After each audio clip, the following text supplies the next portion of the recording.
नमस्कार दोस्तों। तो डोनाल्ड ट्रंप ने एक बात गाज़ा पीस प्लान को लेकर के बहुत साफ कर दी है कि इसमें बेंजामिन नेतन्याहू के पास बहुत ज़्यादा चॉइस है नहीं। अब देखिए क्या है कि ट्रंप ने इस बात को क्यों कहा, क्योंकि शुरुआत में जब गाज़ा पीस प्लान आया था, मैंने उसको कवर भी किया था काफ़ी डिटेल में। बहुत सारे ऐसे पॉइंट्स थे जहां पर ये बात साफ समझ में आ रही थी कि बेंजामिन नेतन्याहू इन पॉइंट्स को लेकर के बहुत खुश नहीं होंगे या उनके कंटेंशंस होंगे, क्योंकि इतने साल से उन्होंने 2-3 साल पूरे लगा दिए जो लड़ाई लड़ी है, और उनका पूरा एजेंडा ही था कि हमास को ख़त्म करें। और उसमें एक बहुत बड़ा पॉइंट ये है कि हमास को छोड़ना पड़ेगा, उसको जाने देना होगा। अब जिस भी कंट्री में वो जाना चाहता है उस कंट्री में जाने देना होगा। अगर वो वहीं रुकना चाहते हैं तो उनको वहीं पर रुकने देना होगा, ऑल्दो उनका पॉलिटिक्स में कोई लेना देना नहीं होगा। इस बात को लेकर के बेंजामिन नेतन्याहू बहुत खुश नहीं थे, रिपोर्ट्स ऐसी आई थी। लेकिन अब ट्रंप ने इस बात को साफ कर दिया कि बहुत चॉइस उनके पास नहीं है, और चॉइस ना होने के कारण भी बहुत सिंपल हैं। दो कारण यहाँ पर बहुत क्लियरली साफ साफ दिखाई देते हैं। देखिए, एक तो ना बहुत ज़्यादा इंटरनेशनल प्रेशर बेंजामिन नेतन्याहू के ऊपर डाल दिया गया है। सारी यूरोपियन कंट्रीज, क्योंकि दो दो वॉर इस समय पर चल रहे हैं, इसराइल और हमास का तो है ही, दूसरी तरफ रशिया यूक्रेन वाले ने तो और परेशान कर रखा है। तो यूरोपियन कंट्रीज़ को सिंपल सा फंडा है। अगर आप सारी यूरोपियन कंट्रीज़ को देख लें, most of the west Asian countries को देखें, इनका पूरा काम जो है वो एक दूसरे से ही चलता है, और इनका जो पूरा काम है वो पूरा रूट वही है, तो पूरा रूट डिस्टर्ब हो जा रहा है इनके लिए। सबसे बड़ी समस्या ये है। तो इसीलिए यूरोपियन कंट्रीज़ ने अफोर्ड करना छोड़ दिया। इस वॉर को वो अफोर्ड ज़्यादा कर नहीं पाएंगे, और ये वॉर ऐसा है जो रुक सकता है, क्योंकि पुतिन उधर is a very strong man और वो किसी के चक्कर में पड़ेंगे नहीं। यहाँ पर एटलीस्ट यूएस जो है वो बेंजामिन नेतन्याहू के ऊपर प्रेशर बना सकता है, यूरोपियन कंट्रीज़ प्रेशर बना सकती हैं, और इसीलिए उनके ऊपर पूरा प्रेशर बनाया जा रहा है।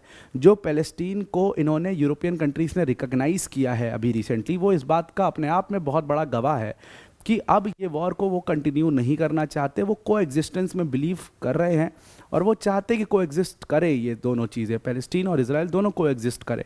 और इसीलिए वो पूरा प्रेशर जो है अपने आप बेंजामिन नेतन्याहू के ऊपर बनता चला जा रहा है। ट्रंप ने भी यहाँ पर साफ कह दिया, क्योंकि ट्रंप जिस चीज़ को करके पूरे इलेक्शन जीता था उन्होंने, वो उनको किसी ना किसी तरीके से वो क्रेडिट तो चाहिए ही चाहिए, और इसीलिए प्रेशर वो भी बेंजामिन नेतन्याहू के ऊपर बराबर बना रहे हैं।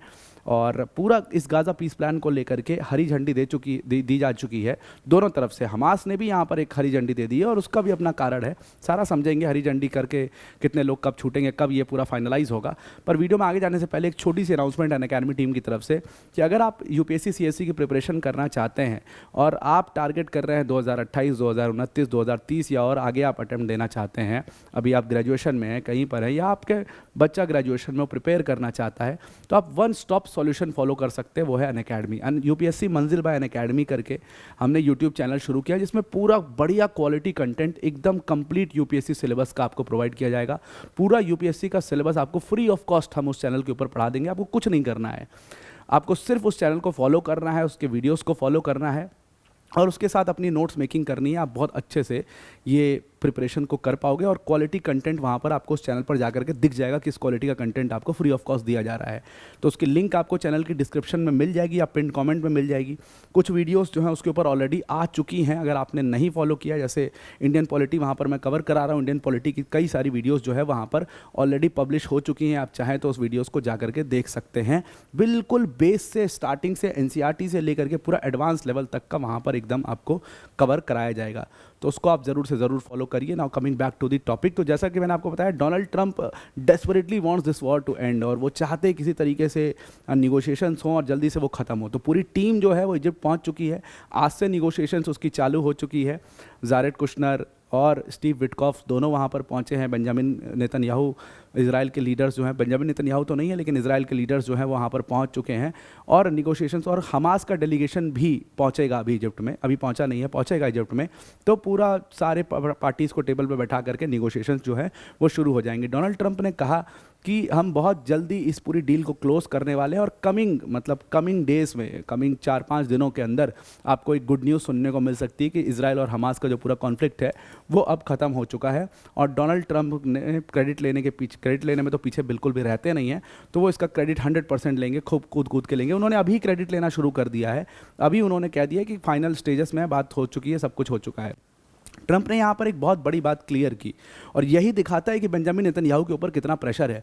ट्रंप ने यहाँ पर कहा कि देखो, ऐसा है कि मेरी पूरी टीम ने कहा था कि नेतन्याहू जो हैं वो खुश नहीं है इस चीज़ को लेकर के, उनके बहुत सारे कंटेंशंस हैं, और कंटेंशन सिंपल उनका वही है, सबसे बड़ा कंटेंशन तो यही है कि वो हमास को पूरी तरीके से वाइप ऑफ करना चाहते थे, जो पॉसिबल नहीं हो पाया। अभी भी हमास के कुछ लीडर बचे हुए हैं, अबू उबैदा टाइप के कुछ जो मिलिटेंट्स हैं वो बचे हुए हैं, वहाँ पर छिपे हुए हैं। इसराइल चाहता था कि एक एक को चुन चुन के मार दूँ, एक एक को ख़त्म कर दूँ। और इसराइल का खैर मोडस ऑपरेंडाई यही रहा भी है कि वो किसी भी ग्रुप के पीछे पड़ जाते हैं। ब्लैक सितंबर वाली आपको घटना याद होगी, तो उस ग्रुप के पीछे पड़े तो उसको पूरा वाइप ऑफ ही कर दिया, वो मिट ही गया वो ग्रुप। आज से उसके बाद उसका नाम नहीं सुना होगा आपने। तो ठीक उसी तरीके से इसराइल का वो मोडस ऑपरेंडाई रहता है कि पूरे हमास को ख़त्म करें। लेकिन यूएस यहाँ पर हमास को एक सेफ पैसेज देना चाहता है। वो चाहता है कि हमास से बातचीत कर लो, हॉस्टेजेस रिलीज़ कर लो, उसके बाद कुछ करो। तो बेंजामिन नेतन्याहू उसको लेकर के बहुत खुश नहीं थे, और ट्रंप ने इस बात को यहाँ पर कहा भी कि प्राइम मिनिस्टर बेंजामिन नेतन्याहू से मेरी फ़ोन पर बात हुई। पहले मुझे बोला गया था कि उनके कुछ रिजर्वेशंस हैं, उनके कुछ कंटेंशंस हैं, वो उस पूरे गाज़ा पीस प्लान को लेकर के खुश नहीं है। लेकिन बातचीत होने के बाद ये गाज़ा पीस प्लान को लेकर के पूरी तरीके से बेंजामिन नेतन्याहू यहाँ पर तैयार हैं, और उन्होंने हरी झंडी दे भी दी है। अब देखिए क्यों बेंजामिन नेतन्याहू ने हरी झंडी दे दी है, इसके दो कारण हैं। एक तो मैंने आपको बता दिया कि इंटरनेशनल प्रेशर बहुत ज़्यादा था। दूसरा कारण सबसे इंपॉर्टेंट ये है कि आज तक की पहली बार ऐसा हो रहा है कि इसराइल के अंदर, जब मैं वीडियो बना रहा हूँ, इसराइल के अंदर इतना बड़ा प्रोटेस्ट आज तक नहीं हुआ। लाखों लोग इसराइल की सड़कों पर आज तक नहीं उतरे। और इसराइल की पॉलिटिकल सिनेरियो कुछ ऐसा है कि वहाँ पर हमेशा कोलिशन की सरकार बनती, कोई अकेली पार्टी पूरी सरकार नहीं बना सकती इसराइल के अंदर, वो सिस्टम ही कुछ ऐसा है। तो कोलिशन की सरकार बनती है। बेंजामिन नेतन्याहू की पॉपुलैरिटी लगातार गिरती चली जा रही है, और अगर ये पीस प्लान साइन होता है तो फिर उसके बाद सीधा इलेक्शन ही है इसराइल के अंदर। उस इलेक्शंस में पूरी तरीके से जो फार राइट पार्टीज़ हैं उनका जो दबदबा है वो कम होते चला जा रहा है। ऑल्दो फार राइट कई बड़े लीडर हैं बेंजामिन नेतन्याहू के इतर भी, लेकिन फिर भी उनका दबदबा कम होते चला जा रहा है, और पहली बार 1 लाख लोगों को सड़कों पर देखा गया। तो इंटरनल पॉलिटिक्स की वजह से भी नेतन्याहू के ऊपर ज़बरदस्त प्रेशर है। और जब ये वीडियो मैं रिकॉर्ड कर रहा हूँ तो 1 लाख लोग सड़कों पर हैं इसराइल के अंदर, जो डिमांड कर रहे हैं हॉस्टेजेस के रिलीज़ की, और वो कह रहे हैं कि भाई अब बहुत हो गया, अब ख़त्म करो इस सब चीज़ों को। तो बेंजामिन नेतन्याहू के ऊपर उसका भी प्रेशर, और इसीलिए उन्होंने ये ग्रीन फ्लैग दे दिया है। अब इनका ग्रीन फ्लैग देने के बाद प्लान एक्चुअल में क्या है डोनाल्ड ट्रंप का, देखो क्या है कि इसराइल, बेंजामिन नेतन्याहू ये भी नहीं चाहते थे कि एकदम से फोर्सेस जो हैं, आईडीएफ जो है, उसको गाज़ा के बाहर निकाला जाए। वो चाहते थे फेजेस में करो, आप धीरे धीरे करो, उसके लिए हम रेडी हैं। तो ट्रंप ने फेजेस में ही किया है। अगर हम पूरा ट्रंप का प्लान समझे तो ये जो नीली लाइन आपको दिख रही है, जो इस समय पर लाइन ऑफ कंट्रोल है आईडीएफ की, यानी कि इजराइल डिफेंस फोर्सेस की, वो इस समय यहाँ पर मौजूद है। और इसके अंदर का पूरा एरिया, मतलब ये पूरा एरिया यहाँ से लेकर के और इस पूरे यहाँ तक का जो पूरा एरिया है वो उन्होंने कब्जा कर लिया। बहुत आपको नैरो पॉइंट दिख रहा होगा, बहुत नैरो लाइन दिख रही होगी जो बचा है जो एरिया कवर करना। अब क्या है, जो पहला फेज़ ऑफ विड्रॉल होगा उसमें इनका मानना है कि इनिशियल विड्रॉल जो है वो येलो लाइन तक आ जाएगा। मतलब यहाँ पर ये जो येलो वाली लाइन है, यहाँ तक का जो पूरा एरिया है जिसमें राफा वगैरह का पूरा एरिया है, इसको ये खाली कर देंगे। तो पहले फेज़ में ये येलो लाइन तक पहुँचेंगे। सेकेंड फेज़ ऑफ विड्रॉल जो होगा वो रेड लाइन तक आएंगे, थोड़ा और पीछे आएंगे यहाँ पर।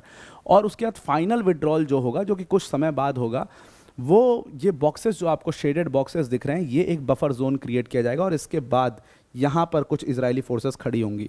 मतलब जैसा नॉर्मली होता है कि एक बफर जोन क्रिएट किया जाएगा। ये बफर जोन पूरी तरीके से डीमिलिटराइज जोन होगा, और इसमें किसी की भी फोर्सेस नहीं होंगी, और इजराइल की फोर्सेस यहाँ पर होंगी। तो मतलब को एग्जिस्टेंस का पूरा प्लान इस तरीके से कुछ बनाया है। अब इस पर सबसे बड़ी बात थी कि ट्रंप ने कहा कि निगोशिएशंस जो इजिप्ट में शुरू हैं वो इसी के ऊपर निगोशिएशंस होंगी कि ये फेज़ कितना बड़ा होगा, कितने महीनों का एक फ़ेज़ होगा, सेकंड फेज़ कितने महीनों का होगा, थर्ड फेज़ कितने महीनों का होगा, और किन फेजेस में कितने हॉस्टेजेस छोड़े जाएंगे। बिकॉज ट्रंप ने कहा कि 72 घंटे के अंदर जो है सारे हॉस्टेजेस को छोड़ना है यहाँ पर, तभी इस बात पर राज़ी हुआ होगा, तभी इस बात पर राज़ी होगा इसराइल। हमास क्या 72 घंटे में सारे हॉस्टेजेस को छोड़ेगा, बहुत बड़ा सवाल है यहाँ पर। तो इसलिए हमास को बोला है डोनाल्ड ट्रंप ने सीधा सीधा यहाँ पर कि हमास की तरफ से भी पॉजिटिव रिस्पांस इसमें आ चुका है, वो भी कैप्टिव्स को छोड़ने को तैयार हैं। तो बात कहीं पर अटक नहीं रही है, तो बहुत जल्दी हो सकता है सीज़फायर हो जाए। लेकिन जो हमास का हमने एक वीडियो देखा था, इस तरीके का वीडियो आया था पहले, अबू उबैदा हमास के स्पोक्स पर्सन है। अबू उबैदा ने बहुत खुल करके इस बात को कहा था कि देखो ऐसा है कि अभी हमने इस चीज़ को कोई एग्री नहीं किया है, अभी हमने इस चीज़ को ऊपर अपने भेजा है। बाकी जो कोलिशन ग्रुप्स हैं, जिनका गाज़ा में जो स्टेक होल्डर्स हैं, उनसे हमने बातचीत की है इसमें, और अभी डिस्कशन चल रहा है। अभी क्लियर उन्होंने कुछ इसके ऊपर बोला नहीं था। अब यहाँ पर क्या है कि इजिप्शियन मीडिया ने दिखाया कि इनडायरेक्ट टॉक्स होने वाली हैं हमास और इसराइल के बीच में। वो इनडायरेक्ट टॉक्स हो सकता है डायरेक्ट बदल जाएँ, क्योंकि इजिप्ट जो है वहाँ पर इजिप्ट ने इस बात को साफ किया है कि वो हमास के भी डेलीगेशन को बुला रहा है और बैठा करके बात कराएगा सामने सामने। तो हो सकता है सामने सामने बात करेंगे।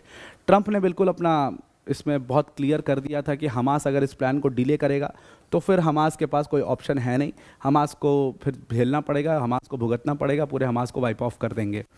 तो जैसे ही ट्रंप ने ये प्रेशर बनाया हमास के ऊपर, देखो हमास की भी जो लड़ाई है इस टाइम पर वो पूरी वजूद की लड़ाई है, ऑलमोस्ट ख़त्म हो चुके हैं, सारे टॉप लीडर्स मारे जा चुके हैं, पूरा जो इन्होंने अपना कनेक्शन इतने इतने सालों में अपना कनेक्शन बनाया था कतर वतर से, पूरा वो ख़त्म हो चुका है। कतर को भी काफ़ी नुकसान उठाना पड़ा है, तो वो भी उतना रेडिली सपोर्ट नहीं कर पा रहा है हमास को, ब्लॉक हो चुके हैं एक एरिया में, खाने को भी नहीं, मतलब स्थिति इतनी ख़राब है कि हमास के मिलिटेंट्स ऐसा भी हो सकता है खाए भी ना मर जाए, मतलब इतनी स्थिति ख़राब है वहाँ पर, इसीलिए ह्यूमैनिटेरियन एड जाने नहीं दे रहा इजराइल।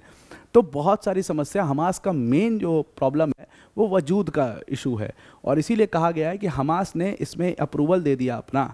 हमास ने अप्रूवल देते हुए वीडियो के माध्यम से उन्होंने अप्रूवल दिया कि हम सारे हॉस्टेजेस को छोड़ने के लिए इसमें तैयार हैं, चाहे वो लिविंग हैं चाहे वो डेड हैं, जितनी बॉडीज़ हैं हमारे पास उनको भी देने को तैयार है, सारे हॉस्टेजेस को भी छोड़ने को तैयार है। कितने घंटों में छोड़ेंगे इसके ऊपर क्लैरिटी नहीं दी है, लेकिन 72 घंटों में छोड़ देंगे, ऐसा ट्रंप का मानना है कि 72 घंटे में छोड़ देंगे, उसके लिए वो रेडी हो चुके हैं। और ट्रंप ने कहा कि हाँ देखो भाई, अब ये लोग तो रेडी हो गए हैं सबको छोड़ने के लिए, इसका मतलब कि हमास भी चाहता है कि जब सबसे जल्दी यहाँ पर शांति हो जाए, तो हमास तो चाहता ही है, वो तो बहुत पहले से चाहता है, क्योंकि उसकी तो वजूद की लड़ाई हो तो ख़त्म हो गया है पूरी तरीके से, पॉलिटिकली भी वो ख़त्म हो चुका है पूरे गाज़ा के अंदर, तो उसको तो टाइम चाहिए, दे आर बाइंग टाइम, वो पूरी तरीके से रिबिल्ड करेंगे तभी कुछ कर पाएंगे। तो ना तो पूरा स्ट्रक्चर जो ऑर्गेनाइजेशनल स्ट्रक्चर है वही ख़त्म हो चुका है हमास का, तो इसलिए वो भी इस चीज़ के लिए रेडी हैं, और पूरा मैक्सिमम प्रेशर जो है वो बेंजामिन नेतन्याहू के ऊपर भी है। 1 लाख लोग जो हैं वो इस समय पर प्रोटेस्ट कर रहे हैं, और इसमें जो प्ले कार्ड है जो आपको यहाँ पर इस इमेज के अंदर दिख भी रहा होगा कि नाउ और नेवर लिख करके लोग जो है वो पूरी तरीके से उसको ट्रेंड करा रहे हैं, ट्विटर पर भी नाउ और नेवर ट्रेंड कर रहा है, और पूरी तरीके से इजराइल के अंदर भी लाख लोग जो हैं वो सड़कों पर आ चुके हैं। उनका मानना है कि सबसे ज़्यादा हाई चांसेस हैं इस समय पर कि सारे हॉस्टेजेस को छुड़ाया जाए। कई सारे हॉस्टेजेस जो पहले छूटे हैं उनकी फैमिलीज़ भी सड़कों पर आई हैं, कई सारे हॉस्टेजेस जो पहले छूटे हैं उनकी फैमिलीज़ भी सड़कों पर आई हैं, कई सारे हॉस्टेजेस जो अभी हैं उनके पास उनकी फैमिलीज़ भी सड़कों पर आई हैं, और उनके सपोर्ट में 1 लाख लोग आए हैं, और कहा जा रहा है कि ये अपने आप में सबसे बड़ी गैदरिंग है अभी तक की। और लोगों का मानना है कि डोनाल्ड ट्रंप का जो प्लान है ये सबसे अभी तक का नियरेस्ट प्लान है जो पीस करवा सकता है, तो जल्दी से पीस हो जाना चाहिए, क्योंकि ये जो है वो दोबारा ये मौका नहीं मिलेगा इजराइल को, और फिर लड़ाई लड़ेंगे आप, फिर हॉस्टेजेस कितने बचेंगे, सारे मारे जाएंगे, या हमास ही उनको मार देगा खुद मरने से पहले, क्योंकि होता है ना कि मतलब रस्सी जल गई बल नहीं गया तो वो मार देगा क्या पता। तो इसलिए लोग जो है वो डेस्परेटली ये डिमांड कर रहे हैं बेंजामिन नेतन्याहू से कि वो इस पीस डील के ऊपर साइन करे, पीस हो और सारे हॉस्टेजेस छोड़े जाएं। तो अब आपको पूरा आर्टिकल समझ में आ गया होगा। अब अगर आप यूपीएससी सीएससी की प्रिपरेशन बिल्कुल फ्री ऑफ कॉस्ट करना चाहते हैं तो ज़रूर ज्वाइन करिए यूपीएससी मंजिल बाय अनअकैडमी चैनल को, सब्सक्राइब कर लीजिए, डिस्क्रिप्शन में उसकी लिंक है, पिन कमेंट में भी उसकी लिंक आपको मिल जाएगी। तो आज के लिए इतना ही, thank you and have a nice day.